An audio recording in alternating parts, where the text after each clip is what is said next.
know you're a special guest when your host serves you Fesenjoon.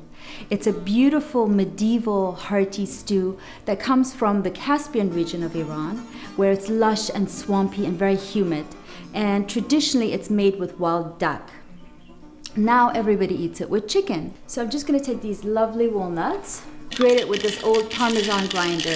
So the ground walnuts you're going to just place in a dry pan. Remember, it's got a lot of oil in it already, so you don't need any oil whatsoever. Start stirring it over high heat. Then you're going to lower it to medium heat. So you're going to stir it until it's a lovely caramel color. And you don't want to burn it because the whole taste will change and you're just going to have to chuck it. So really stir it, don't leave it, don't go answer the phone, don't do anything else, just stir it. Okay, so this is what you're looking for, a nice caramel color. It's got to be a little bit dry, not as wet as before. And beautiful aroma of roasted walnuts. Add some water. You can also use chicken stock. But you know, if you're going to do a vegetarian version of this, place the chicken with shiitake mushrooms or tofu or even chunks of potatoes. Cover. Put it on its lowest setting and cook for about 20 to 30 minutes. Add a little bit of olive oil, white onion or yellow onion is fine. What I'm going to do is cut it into small squares. I'm just gonna go ahead and add my onions. And then just add your chicken pieces. And Iranians love using turmeric with their meat because it takes away the smell of the meat. They're very conscious about a stew smelling of meat or lamb or chicken. So that really takes away from the smell. I'm gonna go ahead and add some salt and some black pepper or white pepper. And obviously you don't want this to burn, but you want it to be golden and seared, but still very raw inside because it's going to continue cooking with all those lovely walnuts and pomegranates and really be tender and delicious. So once your chicken is nice and golden on the outside, but again raw on the inside, you're going to lower the heat a tad to medium and add your walnut mixture.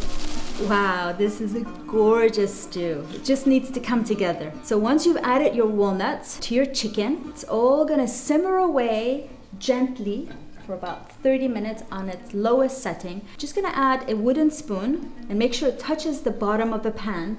And this will help conduct the heat so that the stew doesn't catch at the bottom and burn. So after about 30 minutes, and add your pomegranate juice. If you can't find this, just get regular pomegranate juice with no added sugar. And here I have some pomegranate molasses or pomegranate paste. I'm going to stir this, and you see it's definitely not come together. It needs to cook down and look darker than it is. Add some brown sugar. I like the molasses taste of brown sugar.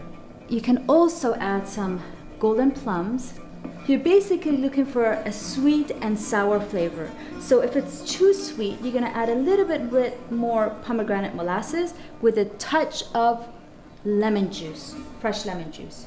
And let that simmer away, again with the lid on, with the spoon in, for another 30 minutes. About 20 minutes into the cooking time, you're gonna go ahead and add a little bit of saffron. So some people don't add saffron to their Fesenjoon, but I do. Wonderful. Look at this. Just gonna add some fresh pomegranate seed. I like to add a gold leaf to this. It's such a royal stew that it really merits something like that. Okay, so here's my lovely Fesenjoon. It's been served for thousands of years, and you can have it with rice as it's traditionally served, or even serve it with some mashed potatoes and a lemony salad on the side. It's not traditional, but it's really yummy and comforting.